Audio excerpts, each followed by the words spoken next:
Ya, kita udah mulai rekam, teman-teman. Nah, saya mencoba hal baru sebentar ya, teman-teman ya.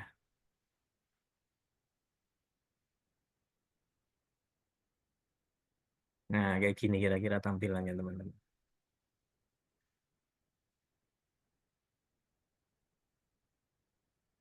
Ya, kira-kira kayak gini tampilannya.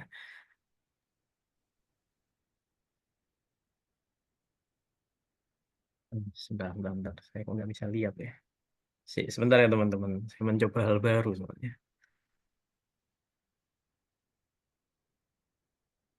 Ya, oke. Baik. Eh, saya akan mulai, teman-teman. Kita bicara soal Jesus is the Head. Kita ada di acara Bincang-Bincang Level Up atau BLU hari ini Senin 16 Desember 2024. Ini adalah salah satu bagian dari eh, the ini ya, teman-teman. Ini ya, ini. Ini adalah salah satu bagian dari spiritual principle of leadership. Spiritual principle of leadership. Nah, teman-teman, di antara ini semua ada 8 hal. Teman-teman boleh nanti nanti ini akan saya share, apa namanya, PPT ini akan saya share di grup yang bisa teman-teman baca semua dan bisa dilihat semua. Dan kemungkinan kita akan bahas satu persatu, teman-teman. Jadi ini ada 8 prinsip mengenai leadership yang diambil dari buku Super Alts dari FGBMFI gitu. Nah, teman-teman bisa menerapkan ini, bapak-bapak bisa menerapkan ini di seluruh aspek kehidupan kita, bukan cuman di chapter, bukan cuman di kegiatan-kegiatan yang sifatnya MFI, tapi bisa dipakai di seluruh bidang kehidupan, untuk keluarga, untuk bisnis, untuk pekerjaan, dan lain-lain. Gitu. Jadi prinsip yang pertama adalah Jesus is the head. Dan ini adalah center atau pusat daripada segala prinsip-prinsip dari leadership ini, teman-teman. Ya. Yang pertama Jesus is the head, yang kedua adalah trust, yang ketiga adalah take the initiative, yang keempat adalah good judgment, yang kelima speak with authority, yang keenam encourage, yang ketujuh adalah know what your absolute, dan yang kedelapan serve as an example. Nah, eh, kemarin yang dibahas oleh Pak Vincent nanti kita akan kaitkan ke sini ya, teman-teman. Tapi kita akan membahas, saya nggak akan lama ya, teman-teman. Saya nggak akan lama supaya kita lebih banyak diskusi nantinya. Kita akan membahas yang prinsip yang pertama, yang paling penting dalam hidup kita, Jesus is the head.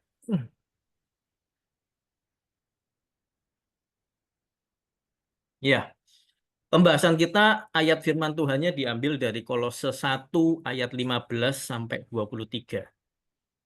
Kolose 1 ayat 15 sampai 23 saya akan bacakan buat teman-teman semua, Bapak-bapak. Ia adalah gambar Allah yang tidak kelihatan, yang sulung lebih utama dari segala yang diciptakan. 16, karena di dalam Dialah telah diciptakan segala sesuatu yang ada di sorga, yang ada di bumi, yang kelihatan, yang tidak kelihatan, baik singgasana maupun kerajaan, baik pemerintah maupun penguasa. Segala sesuatu diciptakan oleh Dia dan untuk Dia.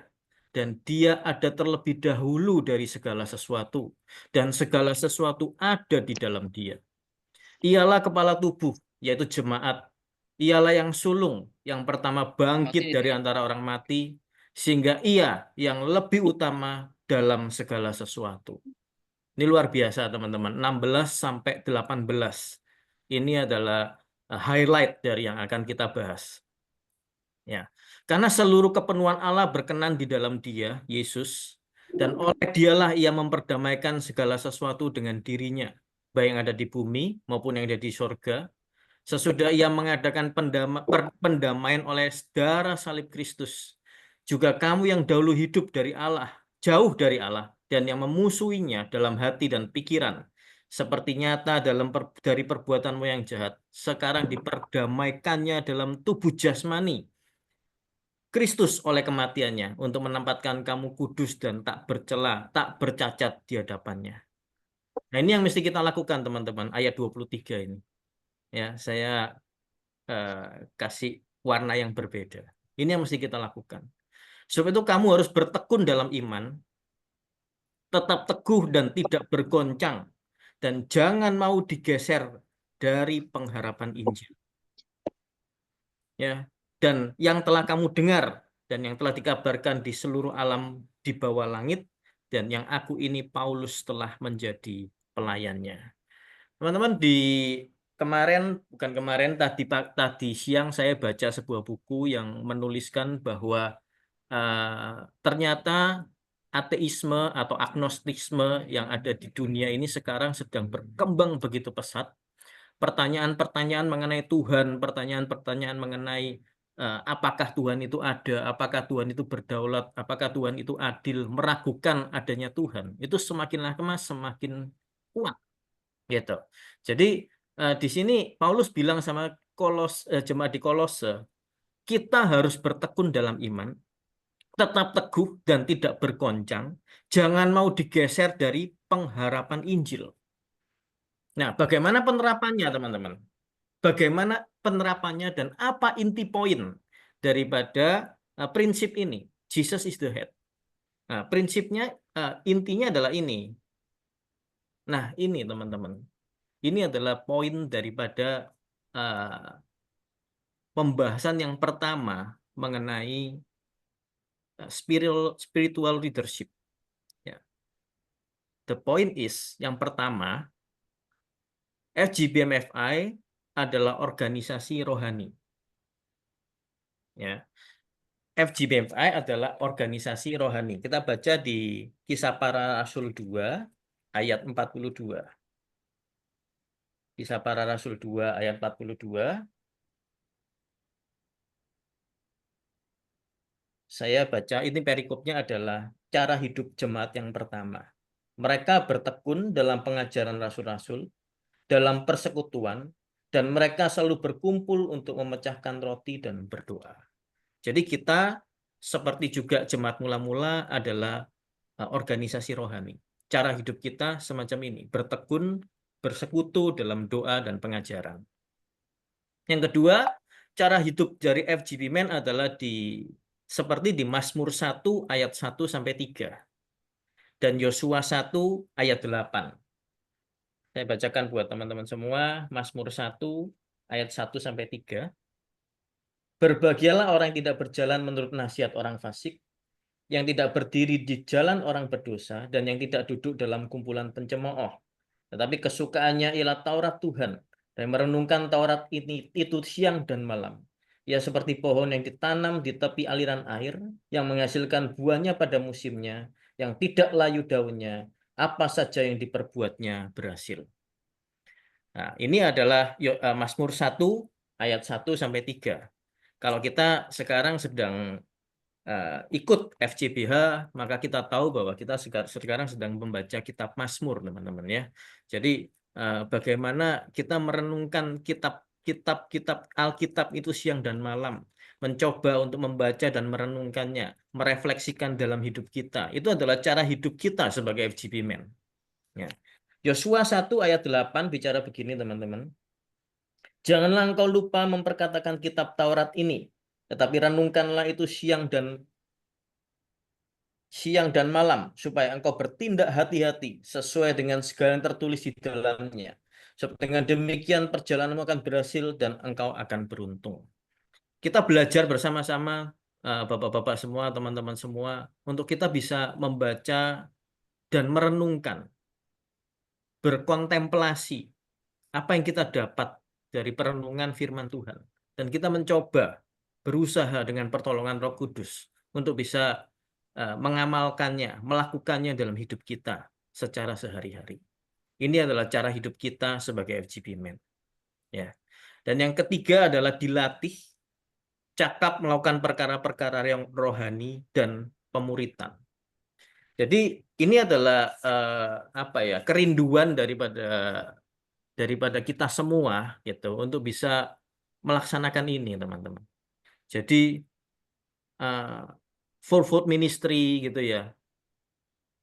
Saya punya apa ya, punya pengalaman kesaksian gitu ketika saya hadir di chapter ketika saya kunjungan ke chapter yang ada di DKI 4, terutama DKI 4 ya, dan di Jakarta pada umumnya. Ketika saya bicara soal full food ministry, banyak sekali anggota-anggota chapter, member-member FGB-Men, FGBMFI yang baru pertama kali mendengar kata-kata full food ministry. Bayangin teman-teman. Gitu. Padahal ini penting sekali gitu untuk kita terapkan dalam kehidupan kita. Ya, acara Blue bincang-bincang level up semacam ini bagaimana Ko Ayung sering ngomong sama kita, sama saya, sama bapak-bapak semua, sama teman-teman. Yuk disiarkan. Apa yang kita dapat pada sore hari ini disiarkan ke chapter, ke keluarga, ke gereja, ke komsel, ke komunitas-komunitas kita. Ya. Dan sekalian promosi bahwa Departemen Prayer akan mengadakan prayer camp. Prayer camp akan diadakan tanggal 7 dan 8 Maret 2025 di Jakarta. Bapak-bapak diharapkan semuanya bisa hadir. Kita belajar bersama-sama dan kita praktekkan apa yang kita dapatkan di prayer camp ke regional kita masing-masing, ke chapter kita masing-masing. Ini yang namanya pemuritan. Gitu. Apa yang kita belajar di sini, kita belajar bersama-sama, kita siarkan ke chapter, kita siarkan ke member-member, ke kehidupan kita, ke keluarga, ke istri kita, ke anak-anak kita. Ya. Ini poinnya seperti ini, teman-teman. Ya. Nah, saya jabarkan lebih lanjut, ya Bapak-bapak semua. Saya jabarkan lebih lanjut seperti ini. Jadi kita kemarin belajar bagaimana supaya Jesus, Tuhan, bisa menjadi kepala dalam hidup kita. Seperti yang kita baca di Kolose tadi. Dia yang segala sesuatu dalam hidup kita. Segala sesuatu adalah untuk dia. Cara hidup kita adalah untuk dia. Adalah perhatikan input dalam jiwa kita. Teman-teman kemarin kita belajar ini ya. Belajar sesuatu dari Pak apa namanya Pak Vincent. Kita belajar ini kemarin. Salah satu yang kita belajar. Nih. Ya. Eh, Ini adalah sesuatu yang kita mesti perhatikan. Apa yang masuk dalam hidup kita? Asupan apa yang kita konsumsi? Apakah rohani, apakah duniawi, apakah netral? Dan itu masuk melalui panca indera kita. Makanya perhatikan apa yang kita lihat. Gitu. Eh, Handphone kita isinya apa? Algoritmanya kemana tuh? Gitu. Apakah hal-hal yang sifatnya rohani? Apakah hal-hal yang sifatnya duniawi atau netral? Nah, diharapkan dengan belajar, sama-sama belajar, saya juga harus belajar dalam hal ini, gitu. Diharapkan ketika kita sudah mengerti ini, maka kita lebih banyak memasukkan hal-hal yang rohani lewat hidup kita. Mata kita memandang apa? Telinga kita mendengar apa? Mendengar banyak gosip kah? Mendengar hal-hal yang buruk kah? Mendengar hal-hal yang menakutkan? Atau mendengar firman Tuhan? Membaca firman Tuhan dan mendengarkan, seperti yang kita lakukan selama ini di FCBH. Gitu. Apakah kita mendengarkan pesan-pesan yang membangun? Ya. Bagaimana dengan penciuman kita, lidah kita, dan perabaan kulit kita? Nah, ini yang kita mesti penting, saudara, teman-teman semua ya, saudara-saudara ya. Dan dalam prosesnya akan menentukan output. Outputnya adalah tindakan, kelakuan, perbuatan. Pada akhirnya akan menjadi kebiasaan dan menjadi karakter hidup kita. Ini penting, teman-teman. Jadi bagaimana kita memperhatikan input yang masuk dalam hidup kita. Oke, saya balik lagi ke screen saya. Nah ini teman-teman, perhatikanlah input dalam jiwa kita. Perhatikanlah mata kita. Perhatikanlah telinga kita. Perhatikanlah interaksi kita dengan orang-orang di sekitar kita. Itu yang pertama. Yang kedua, ini teman-teman. Kita mesti melibatkan Tuhan dalam seluruh aspek hidup kita. Kadang-kadang kita terjebak dengan, ini urusan rohani, ini urusan duniawi. Urusan rohani melibatkan Tuhan. Urusan duniawi, ya udahlah pakai pikiran kita aja.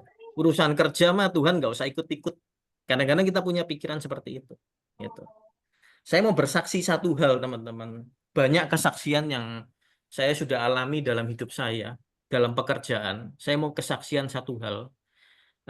Pernah satu kali, buat teman-teman yang belum kenal, usaha usaha atau bidang kerja saya adalah bidang jahit menjahit ya. Jadi saya itu seorang penjahit, seorang tailor. Eh, dan dan ketika itu sekitar 5 tahun yang lalu sebelum COVID, saya itu mendapatkan sebuah order dari PBSI, Persatuan Bulu Tangkis Seluruh Indonesia. Ya. Ketika itu, eh, iya sekitar 5 tahun yang lalu, itu zamannya kampanyenya Ahok lawan Anies itu. Saya masih ingat. Gitu. Jadi ketika itu saya dapat orderan dari PBSI dan lumayan banyak ya sekitar 100 setel jas gitu. Nah, ada satu orang uh, dari anggota PBSI, anggota pengurus PBSI itu namanya Haji Freddy. Haji Freddy, teman-teman. Nah, Haji Freddy ini karena kami di Jakarta ada 7 cabang ya teman-teman ya. Penjahitnya ini ada 7 cabang. Maka Haji Freddy ini pergi ke cabang yang di Serpong.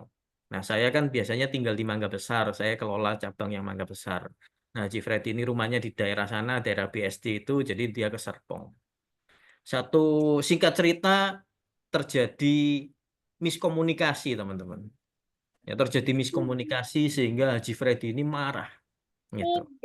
Marah gitu. Miskomunikasinya itu hal yang sepele sebenarnya. Jadi dia itu selain menjahitkan jas yang dari PBSI, dia juga ini apa namanya mengalter, jadi mermak gitu loh, mermak celana-celananya dia yang bukan kerjaan kami gitu, bukan kerjaan kami. Nah, ketika nyoba jas, ketika fitting, nah celana-celana ini yang bukan kerjaan kami ini nggak dibawa dengan alasan kami berpikir bahwa ya udah nanti setelah pas semua baru dikerjain sesuai dengan ukuran yang terbaru. Tapi ini orang marah luar biasa, marah luar biasa, gitu. Jadi saya dimarah-marahin, saya ditelepon. Yang fittingin bukan saya ya. Jadi kerabat saya yang ada di daerah Serpong sana, yang buka cabang di sana, dia yang fittingin. Tapi saya ditelepon, dia marah-marah. Dia bilang saya itu kenalan sama Pak Wiranto. Jadi itu Pak Wiranto sebagai ketua PBSI. Saya ini kenalannya Pak Wiranto. Kamu gini gini gini gini, saya dimaki-maki teman-teman sama Haji Freddy. Habis itu, oke, saya bilang ya udah Pak Haji, saya akan bereskan. Dalam waktu 2 hari saya akan bereskan semua punya Bapak dan saya akan antar jas Bapak. Iya ya, kalau kamu nggak beres ya, saya nggak bayar. Saya bilang sama Pak Wiranto, nggak usah dibayar. Waduh, 100 setel teman-teman nggak dibayar, repot gitu. Mereka nggak kasih DP dan segala macam gitu. Wah, ya udah. Oke, Haji Freddy, Pak Haji saya akan kerjain. Saya bilang gitu. Nah, akhirnya ketika harinya tiba, saya kerjakan semuanya udah beres. Ketika harinya tiba, pagi-pagi saya telepon Haji Freddy. Tapi sebelumnya saya berdoa, teman-teman. Saya berdoa sama Tuhan. Saya bilang, Tuhan, ini saya mau ngirim Haji Freddy. Orang ini punya masalah dengan saya. Gitu. Nah, meskipun saya nggak salah, gitu, tapi dan miskomunikasinya itu hal-hal yang sebenarnya bukan pekerjaan utama. Ya. Tapi minta tolong Tuhan. Tuhan turut campur tangan dalam hidup ini, dalam pekerjaan ini. Gitu. Karena saya tahu saya akan menghadapi seseorang yang mungkin nggak gampang. Ya udah, saya selesai doa, saya telepon Haji Freddy. Begitu saya angkat, saya telepon dia. Saya bilang, Pak Haji, saya mau berangkat sekarang ke rumahnya Pak Haji. Saya mau antar jas Bapak dan semua pesanan Bapak. Gitu. Terus Haji Freddy bilang begini, teman-teman. Waduh, Christian, katanya gitu. Nadanya udah beda. Nadanya beda. Kamu ini sudah mengharumkan nama bangsa. Nah, saya bingung, teman-teman. Dia bicara begitu. Ya, saya iya-iyain aja. Oh, siap Pak Haji gitu. Kamu itu sudah mengharumkan nama bangsa. Saya salut sama kamu. Waduh. Saya bingung teman-teman. Dia kok ngomongnya seperti ini. Terus saya bilang, oke Pak Haji, saya mau kirim jas. Saya bilang gitu. Nggak usah kirim jas. Saya nggak berani terima kamu di rumah saya. Kamu itu pahlawan negara negara Indonesia, katanya gitu. Wah, saya bingung teman-teman. Beneran saya bingung. Kamu suruh kirim supir aja ke rumah saya. Saya terima dengan baik. Nanti saya bilang Pak Wiranto supaya cepat dibayar.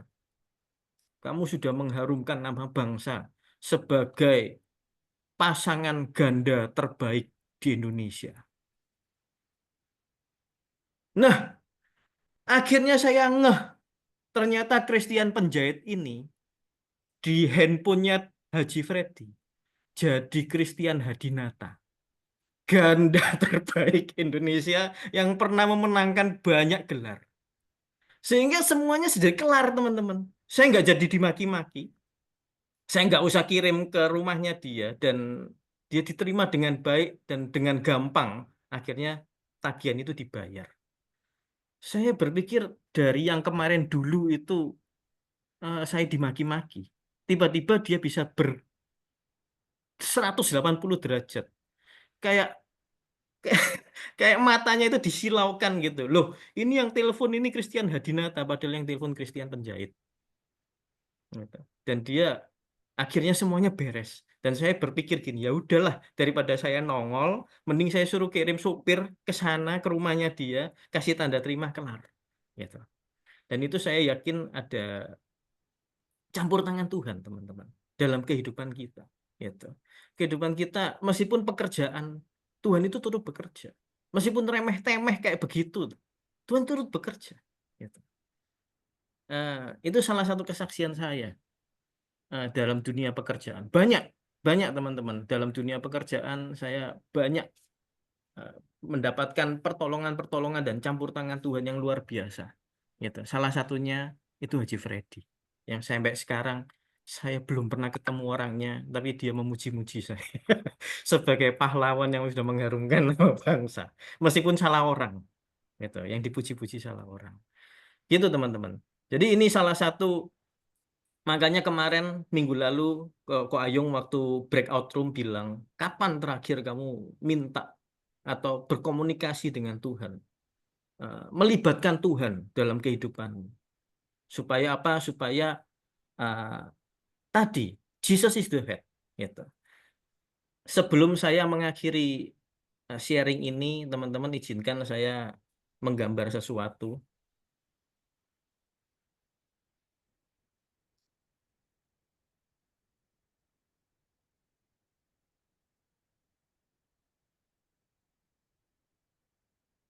Izinkan saya menggambar sesuatu, teman-teman, gitu ya. Jadi ini kira-kira kronologisnya seperti ini supaya teman-teman bisa lebih ngeh gitu ya. Saya yakin udah ngeh gitu. Jadi kita itu di dulunya saya Kristen itu seperti ini teman-teman.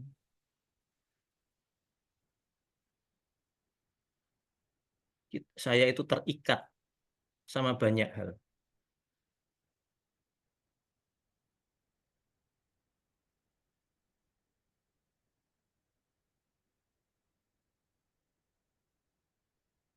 Saya terikat sama banyak hal gitu. Terikat sama ini yang mengikat ini. Ini yang mengikat. Ini roh-roh jahat iblis yang mengikat saya gitu. Tapi satu saat ketika saya mengenal Yesus sebagai Tuhan dan Juru Selamat, kuasa darah Tuhan Yesus itu akhirnya Bro, itu meruntuhkan. masih masih blank. Oh, ini masih blank ya teman-teman. Iya. Oh, nggak bisa ya. Yuk. Caranya gimana ya? Caranya Itu gimana ya, Bro? sticky note-nya belum diituin, belum di onin. Oh, oh dulu di onin ya. Whiteboard-nya aja, whiteboard-nya mana? Whiteboard mestinya kan. Mau share-nya kan by whiteboard. Yuk salah pencet ya jadikan sticky note. Oh, salah ya. Sorry, sorry, Iya. sorry, sorry. Saya kira Whiteboard, lagi whiteboard, gambar di whiteboard. alam, bro. New, ini. Ada, ini aja.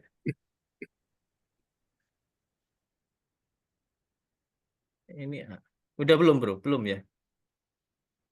Tepat, ya, udah Hah? tadi udah. Udah Malah kelihatan. sekarang di stop. Tadi Hah? udah muncul tadi. Udah muncul ya. Yuk, Nah, ini udah muncul ya. ya. Udah muncul ya. Ya, ya udah. Ini teman-teman, saya dulu terikat sama begitu banyak hal gitu, Oh iya iya ya. dan Ya, silakan. apa terikat sama macam-macam Silakan, gitu ya teman-teman. Tapi oleh darah Yesus gitu ya, saya itu akhirnya dipatahkan, ikatan ini dipatahkan. Nah, ini dipatahkan. Ini ketika saya lahir baru, gitu, lahir baru. Sehingga orang saya jadinya modelnya kayak begini, teman-teman. Orang saya itu jadinya modelnya kayak begini. Sorry.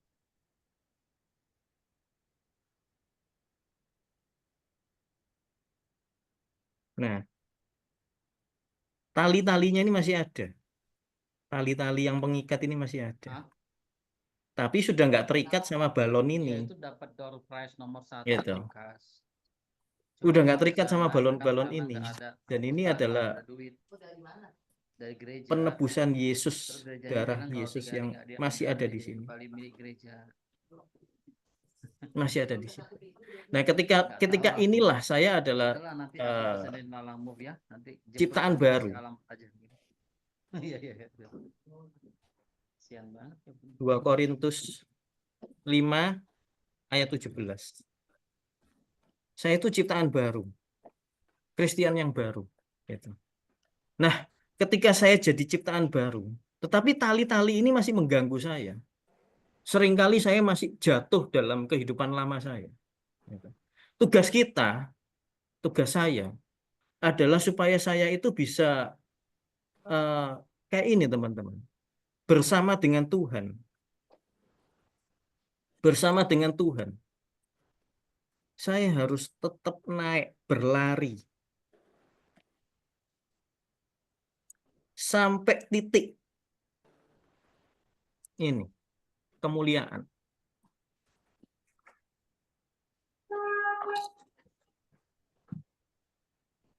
Sampai titik kemuliaan. Dan ketika saya lari ini, ke sini. Ini saya harus mengandalkan Roh Kudus. Mengandalkan Roh Kudus.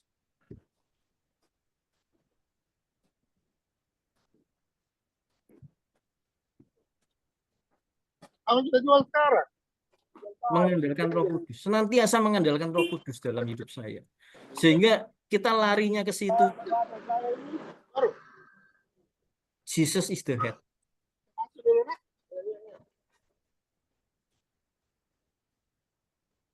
Ini Jesus is the head. Lari ke sana terus. Nah, supaya kita bisa lari ke sini, teman-teman. Supaya kita bisa terus-menerus ke sini. Saya boleh menggambarkan satu hal lagi ya, teman-teman. Ya, kayak tadi saya bilang, ya, bahwa hidup kita itu Pak Vincent di pembahasan pertama itu bicara soal tubuh, jiwa dan roh, gitu. Tubuh dan jiwa dan roh itu kayak gini, teman-teman.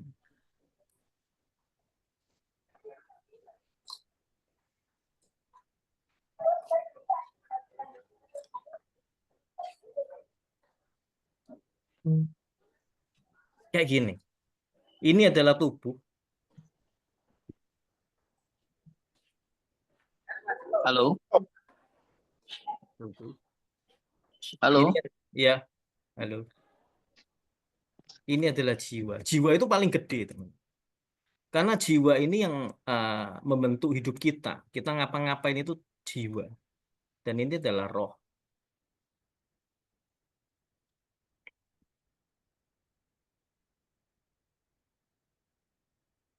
Nah, roh. Dan tubuh jiwa roh kita itu diikat oleh yang namanya hidup.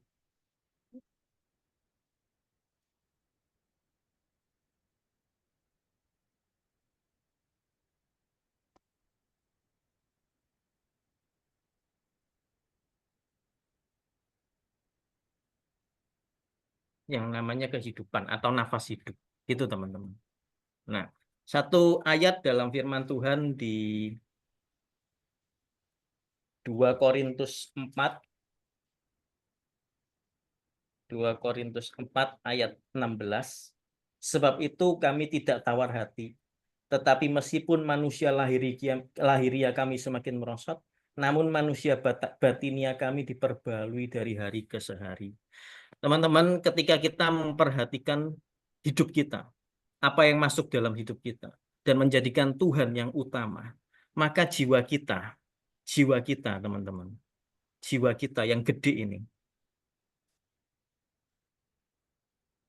jiwa kita yang gede ini akan lebih banyak ke sana. Dia akan cenderung untuk lebih gede dan mengarah ke sini. Kenapa? Karena manusia batinia kita terus ditambah. Dan manusia lahiria kita semakin menurun. Ini yang kita mesti lakukan, teman-teman. Supaya apa? Supaya Jesus menjadi kepala dalam hidup kita. Terakhir,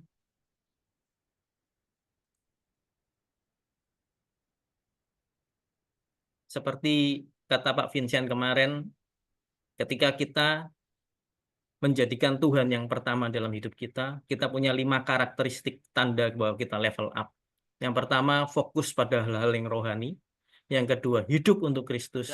Yang ketiga, tidak lagi menilai menurut ukuran manusia, tetapi cara Tuhan memandang. Yang keempat, pelayanan pendamaian. Dan yang kelima, menjadi duta-duta besar Kristus, the ambassador of Christ. 2 Korintus 5 ayat 12-20. Tuhan Yesus memberkati kita semua. Saya balikin ke Bro Sandy. Oke, thank you, Bagus. Oke, Pak Ayung, jadi apa yang kita akan lakukan? Mau breakout room atau mau Q&A? Ini ada berapa? 20 ya? Ada 20.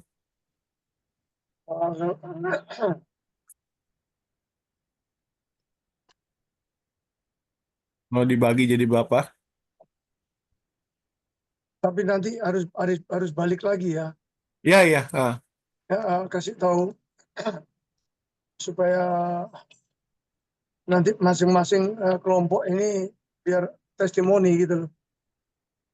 Ya, jadi nanti Jadi seperti minggu lalu, kita akan adakan breakout room, di mana nanti masing-masing akan diberi kesempatan, dan salah satu akan jadi moderatornya. Siapa aja moderator? Bro Aro, Bro Effendi, sama siapa lagi? ini di dalam breakout room, Bro Sandy, Ya, pertanyaannya nanti dicatat aja supaya nggak lupa ya. Dalam sisi kehidupan apa yang saudara menyertakan Tuhan ya, yaitu Jesus, mengandalkan Tuhan atau meletakkan Tuhan dalam apakah di dunia bisnis atau di dunia di keluarga atau di pelayanan, di full gospel atau di gereja atau di mana ya, coba ceritakan ya, ke ini ya, di breakout room ini dibagi berapa, dibagi 4 aja ya. ya bagi 4. Oke. Ya, 5. Kayaknya kalau dibagi 4 kayaknya nggak cukup waktunya, Ko Ayung, karena cuma 20 menit kan. Kalau makin sedikit makin cukup waktu teman-teman untuk Mau bagi berapa, Bro? 10. Enggak, Bagi 5.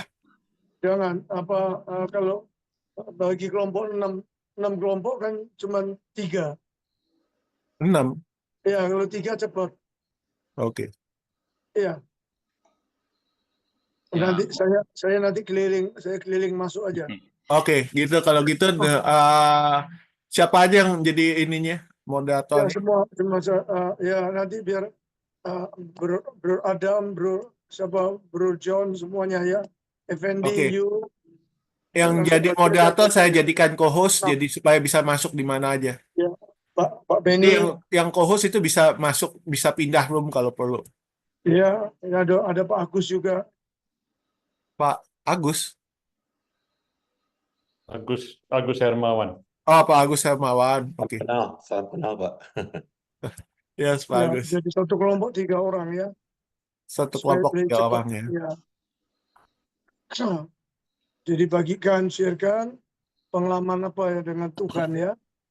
Betul-betul andalkan Tuhan. Jesus is the head. Oke.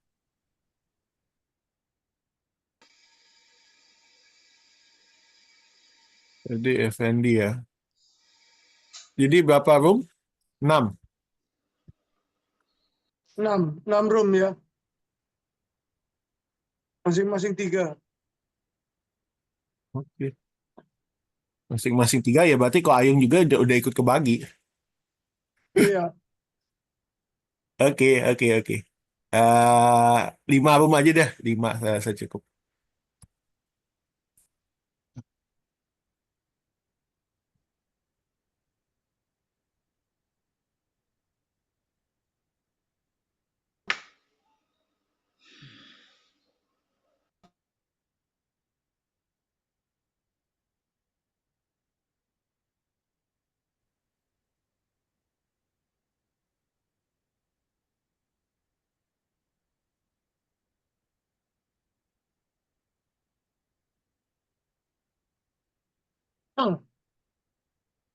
Oke, sudah. Sandy. Oke, oke. Ya.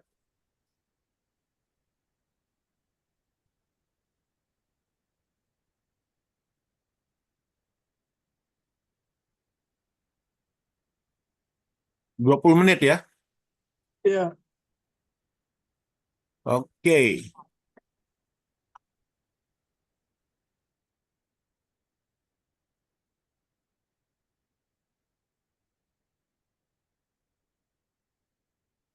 Kalau Ayung nanti bisa pilih mau masuk room mana, silakan. Iya. Kok host bisa Oke, bebas. Oke. Ya.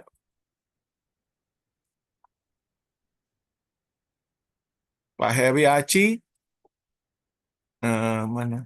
Pak Heri Aci mesti di-accept, Pak.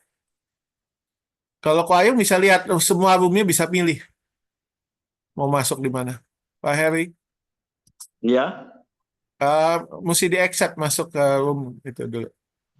set. Maksudnya di Tadi tunggu. Saya pindahin Bapak dulu karena tadi nggak di-accept, jadi makanya Bapak belum masuk. Ya, udah, oke. Ya, Pak Ayung, silakan. banyak bukan karena saya mau berubah ya. Ini saya karena kemakan usia gitu, jadi saya harus belajar itu untuk menerima apa keadaannya. Ya, ketika dulu masih kuat gitu, masih berkuasa. Jadi kalau saya bilang apa orang udah dengar, tapi sekarang udah bicara berulang-ulang orang nggak dengar. Jadi saya harus terima. Jadi supaya jangan membuat keluarga atau persekutuan atau di gereja semakin rusak. Jadi saya belajar itu melihat setiap orang itu dari sudut pandangan Tuhan gitu ya, dan memiliki pikiran Tuhan. Jadi ketika ada orang buat kesalahan, saya itu melihat itu dari sudut Tuhan. Bagaimana Tuhan memandang orang ini? Emangnya saya boleh menghakimi dia? Jadi dari situ, jadi saya menghindari. Jadi lebih banyak kalau umpamanya ada kesempatan saya akan berbicara 4 mata. Jadi saya tidak mau itu langsung di depan orang langsung saya sikat gitu, saya nggak mau lagi. Kalau ada kesempatan 4 mata, kalau enggak ya jangan gitu. Jadi untuk menjaga persekutuan, jadi saya lebih banyak untuk menjaga kerukunan di dalam persekutuan lah, begitu. Wow, ya. Masih Pak Ya, Bung. jadi itu tadi sesuai dengan yang tadi ya, Jesus is the head. Wah, ya sudah mulai. Itu umur tidak menentukan, Pak. Ya memang kalau Tuhan sudah jamah kita ya itu, kita memikirkan segala sesuatu dengan kebenaran Tuhan. Ya, silakan Bro Sandy.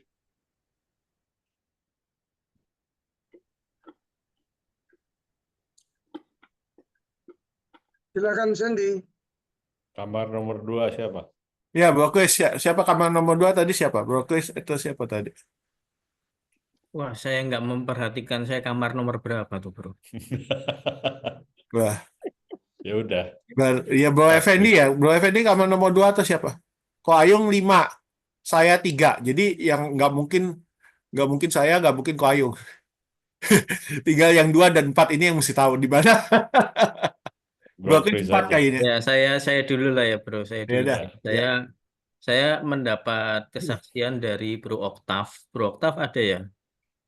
Ada. Masih Ada. Ya, Bro Oktav baru kesaksian soal perayaan Natal di regional Bali, yang mana kondisinya kurang kondusif gitu. Tapi akhirnya Bro Oktav mengandalkan Tuhan. Silakan Bro, silakan disampaikan, Bro. Oke, makasih Bro Chris. Ya. Jadi ceritanya gini teman-teman. Kebetulan acara Christmas dinner kita itu kan diadakan tanggal 6. Ya, kita udah berdoa itu 2 minggu berturut-turut. Nah, salah satu doa kita ya secara normatif kan kita minta apa namanya itu cuaca baik kan teman-teman ya. Kita minta cuaca baik, teman-teman kita gilir doa biar pada hari acara pelaksanaan semua situasinya cerah semua gitu ya. Itu didoakan gitu ya. Apa yang terjadi di tanggal 6 dari pagi sampai sore itu hujan. Hmm. Gimana nih, ketar-ketir juga kita nih gitu kan. Waduh, Ya. gimana nih gitu ya. Akhirnya saat di rumah itu berdoa gitu, Tuhan tolong. Akhirnya saya lebih dulu ke hotel Puri Saron itu. Akhirnya apa yang saya masuk itu ternyata tuh ada 2 orang yang udah di situ mempersiapkan sound system dan sebagainya. Saya berdoa itu doakan semua kursi-kursi yang ada. Kursi-kursi saya Wow. isi, saya doakan ini terisi semua terisi dan setiap orang yang menduduki tempat ini dijamah dan dilawat Tuhan penuh ruangan ini gitu. Doa segitu aja doa. Akhirnya apa yang terjadi teman-teman? Pada hari pelaksanaan itu semua kursinya terisi penuh dan Wow. acara dengan baik. Dan 1 jam Amin. sebelum acara dimulai, memang hujan sudah berhenti. Sehingga teman-teman Amin. semua pada datang semua tanpa kehujanan. Dan sampai acara selesai, nggak hujan. Sehingga orang Bali pun merasakan tetap oke lah gitu ya. Artinya nggak ada tantangan khusus dia kehujanan gitu. Nah, apa yang saya dapatkan ini pada acara ini bahwa saya dikasih rema sama Tuhan itu. Tuhan mau nyatakan kuasanya bukan saja pada cuaca baik atau tidak baik, tetapi dalam segala situasi, all season lah. Cuaca baik, tidak baik, Tuhan bisa menyatakan perbuatan ajaibnya. Dan saya melihat Amin. dalam situasi hujan itu bisa penuh dan acara bisa berjalan dengan baik. Dan saya melihatnya itu bahwa memang ya kita harus banyak berdoa dan berserah total dan dia akan menyatakan kasih dan kuasanya. Kira-kira itu teman-teman yang pengalaman pada acara Christmas dinner kemarin. Oke, Ya, thank thank you you. Bro Sen. Saya kembalikan ke ruang utama. Ruang utama. Tadi siapa yang belum? Bro Aro udah? Yang grupnya udah tadi ya? Udah grup 1. Udah grup 1 ya. Room Oh, Bro 1. Aro di grup Benar. 1. Berarti tinggal Bro Effendi. Effendi, ya. Bro Iya. Effendi, silakan. Habis. Ya. Ya, tadi saya satu grup dengan Pak Agyong, Pak Jeffrey, dan Pak John Donsom ya. Ya, luar biasa kesaksian teman-teman. Ya, mereka menempatkan Yesus menjadi kepala, bahkan menjadi yang terutama dan yang terutama gitu. Tapi yang mau saya paparkan begini nih, ya kan?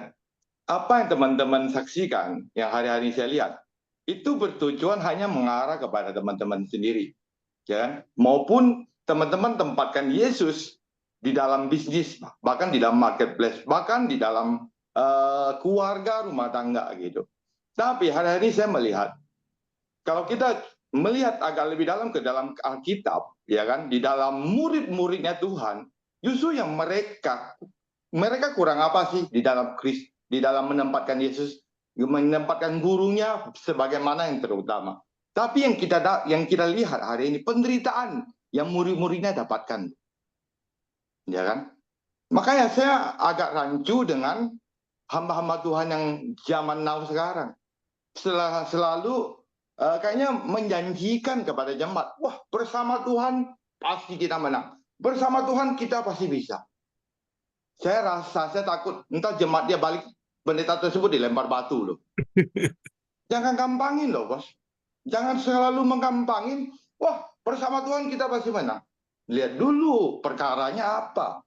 Ya kan? Kalau kamu menjanjikan berkat, saya rasa kamu nggak perlu ke gereja. Ke Matius 4 kamu udah jelas kok.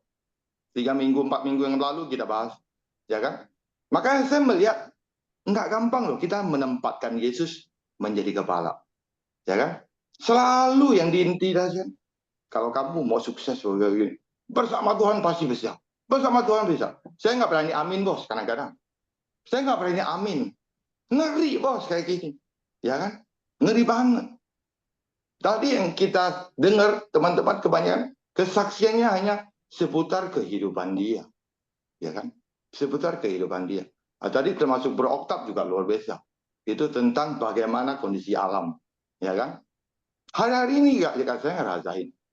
Ikut Tuhan nggak seperti yang dijanjikan oleh hamba-hamba Tuhan zaman now ini. Gampangin bos. Enggak seperti itu. Ya kan? Yang ada penderitaan. Kita ingat 2 Timotius 1 ayat 12 itu dikatakan, itulah sebabnya aku menderita semua ini loh. Tetapi aku tidak malu. Karena aku tahu kepada siapa aku percaya. Dan aku yakin bahwa dia berkuasa memeliharakan apa yang telah dipercayakan kepadaku hingga pada hari Tuhan. Jadi nggak gampang loh kita menempatkan Yesus. Tapi nempatkanlah Yesus di dalam kebangunan rohani kamu. Bukan jasmani yang kamu perlukan. Ya kan? Hati-hati loh kita. Kita harus hati-hati. Makanya saya punya satu firman dikatakan di Matius 8:20. Yesus berkata kepadanya, serigala mempunyai sarang tetapi anak manusia tidak mempunyai tempat untuk meletakkan kepalanya. Jadi kalau kita sungguh-sungguh mengikut Yesus, letakkan pikiran kamu kepada Yesus itu sendiri. Atau Yesus di kepala kita. Ya kan? Yesus di kepala kita. Mungkin itu yang bisa saya sampaikan. Ya, silakan teman-teman. Oke, thank you. Dari kelompok Kiko Ayung, siapa yang mau diituin?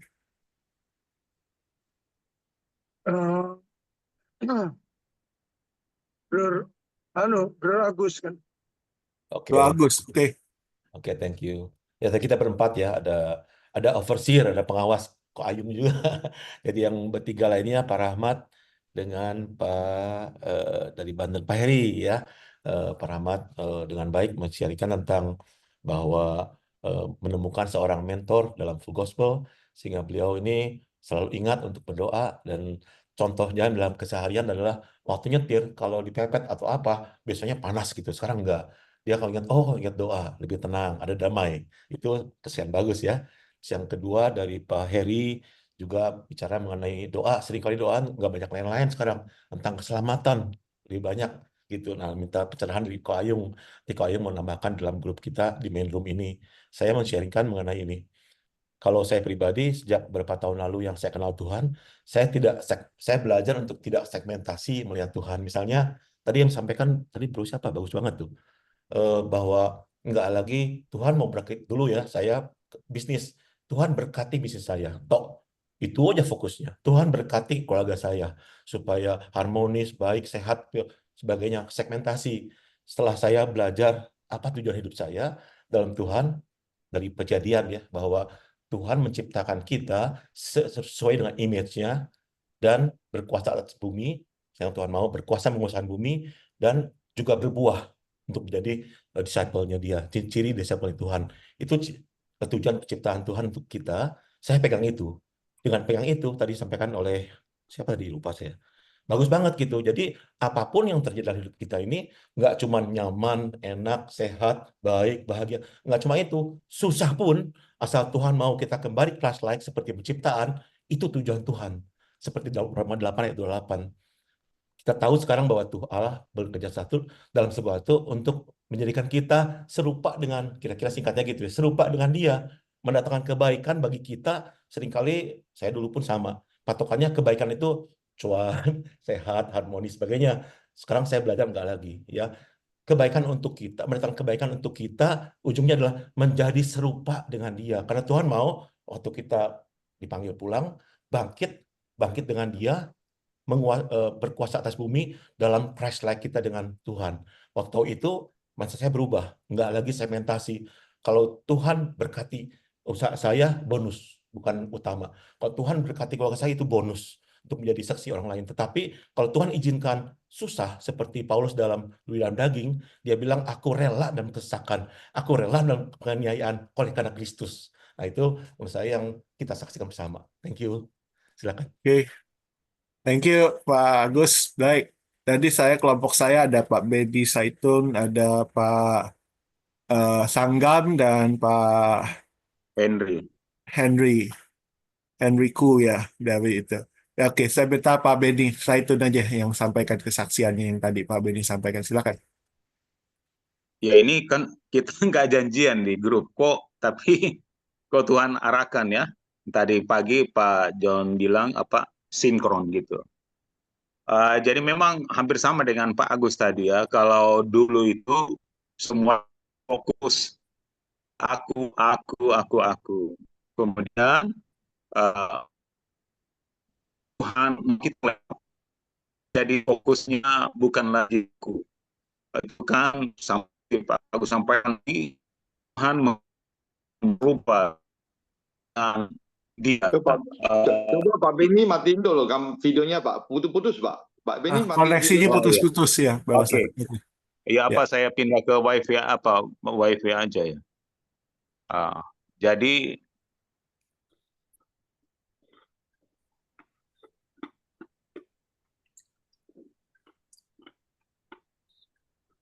Ini pindah ke wifi-nya udah selesai belum?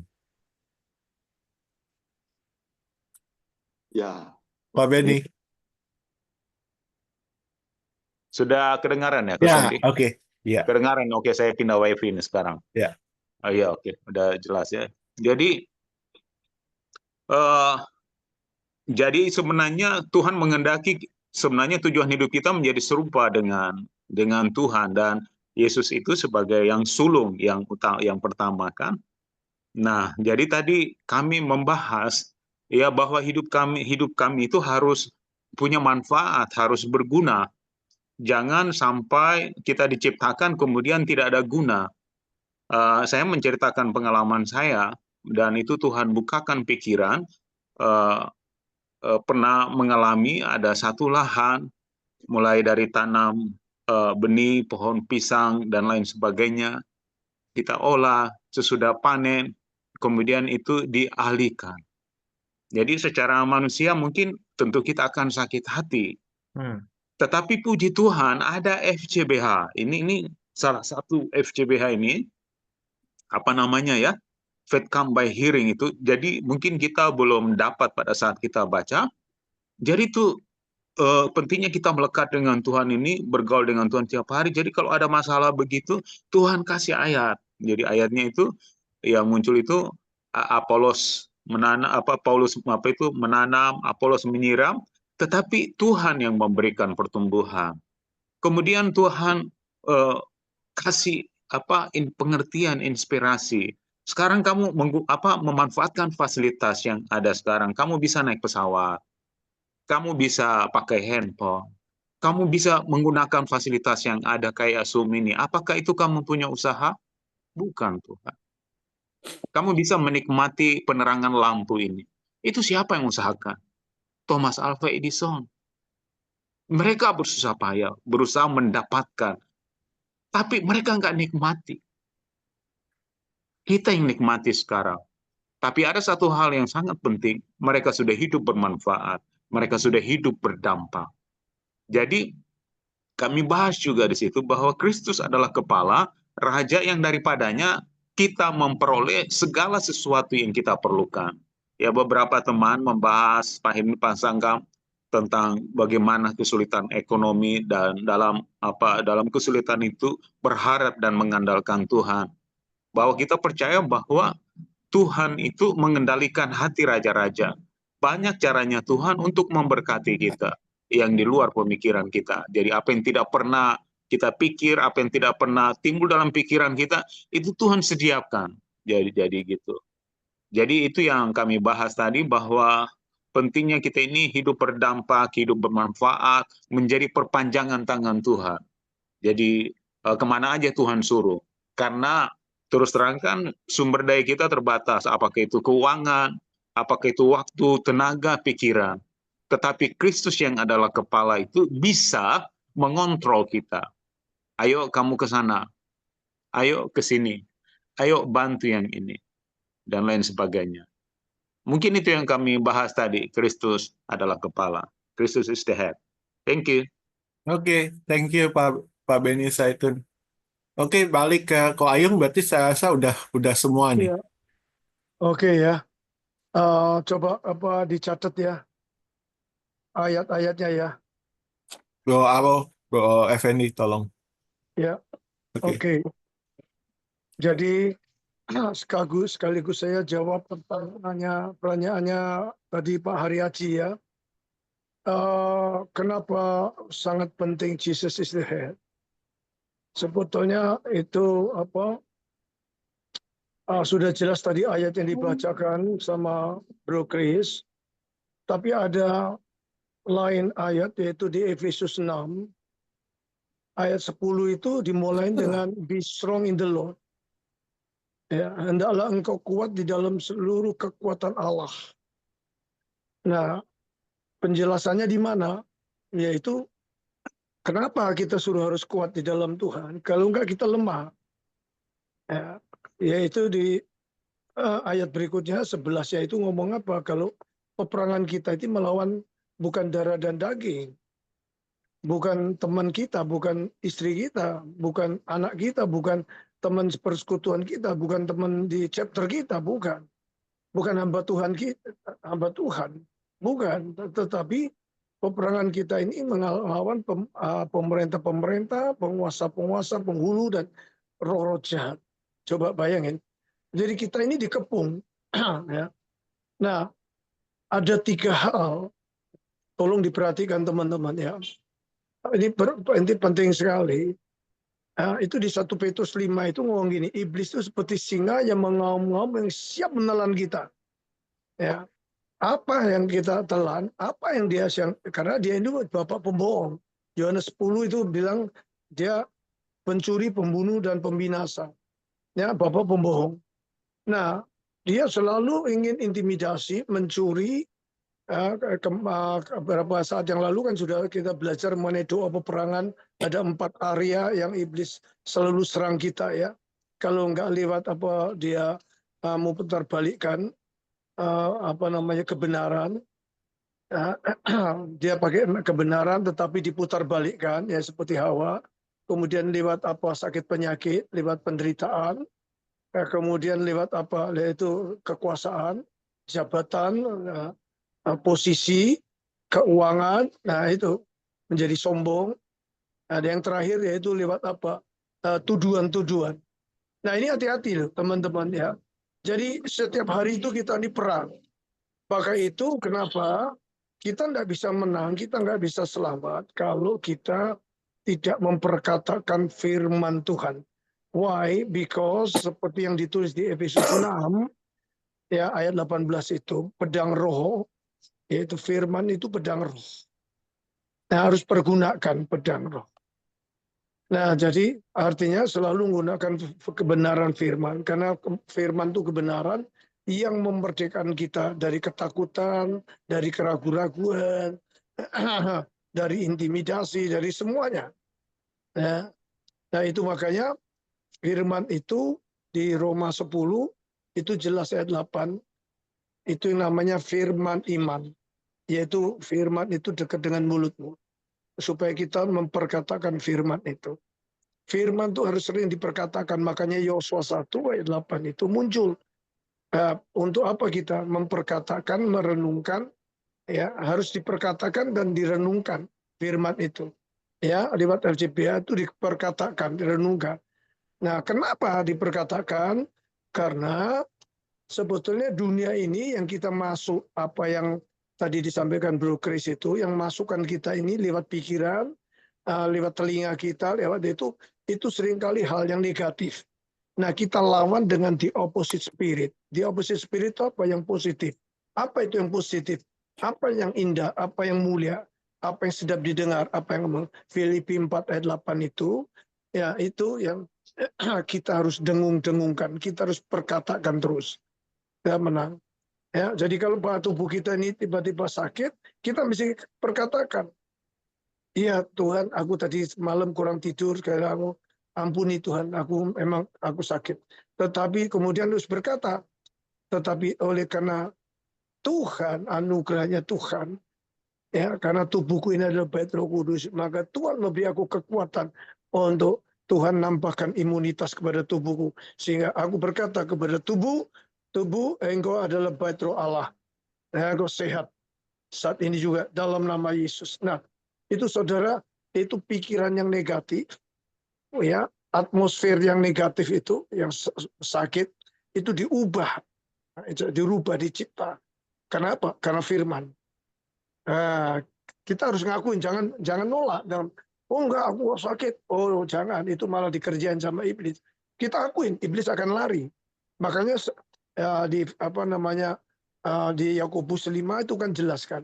Kalau ada yang sakit, disuruh apa? Ngaku. Confess.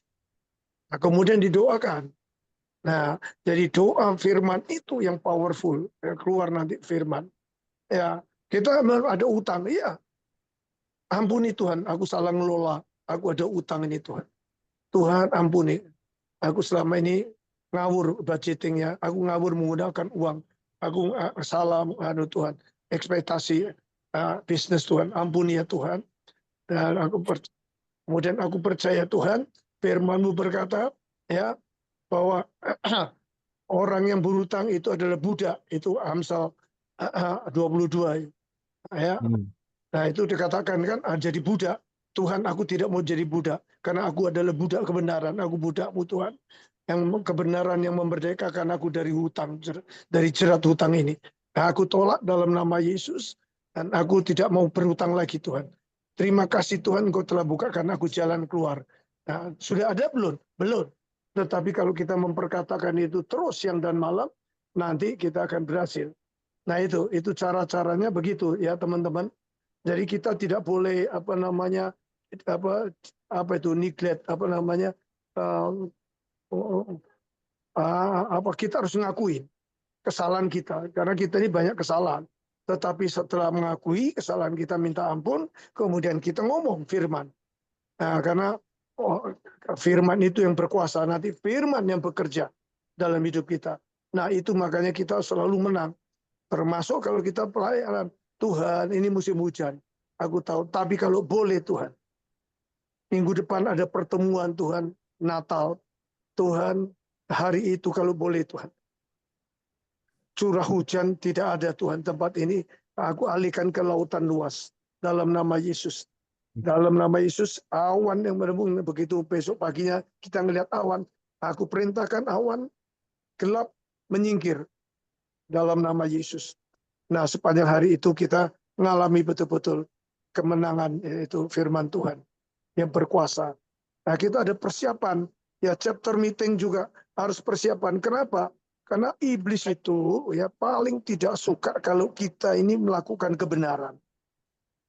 Kedua, iblis itu paling nggak suka kalau kita ini hidup kudus. Ya, pertama kebenaran ya, kedua hidup kudus. Ya, itu iblis nggak suka.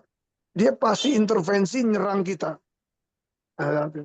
Jadi termasuk ada fellowship, kita bawa orang, bawa ini, itu tantangannya gak main-main.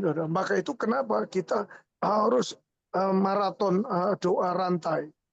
Doa rantai itu supaya persiapan chapter meetingnya itu kita nanti maksimal di tangan Tuhan. Betul-betul Tuhan dipermuliakan, banyak tuayan jiwa-jiwa, banyak orang dipulihkan, banyak orang diselamatkan, banyak orang ngalami Tuhan. Nah ini kerinduan yang kalau kita lakukan ini di chapter meeting-meeting kita akan berbeda dengan sebelum-sebelumnya. Sehingga kita itu persiapan selalu mengandalkan Tuhan. Selalu depending on Him. On God. Nah ini baru namanya pelayanan kita ini meaningful betul. Ya, semuanya dimulai dengan doa. Baru akan terjadi revival. Dimulai dengan doa, itu ada penyertaan Tuhan. Sehingga jalan kita itu bisa tenang.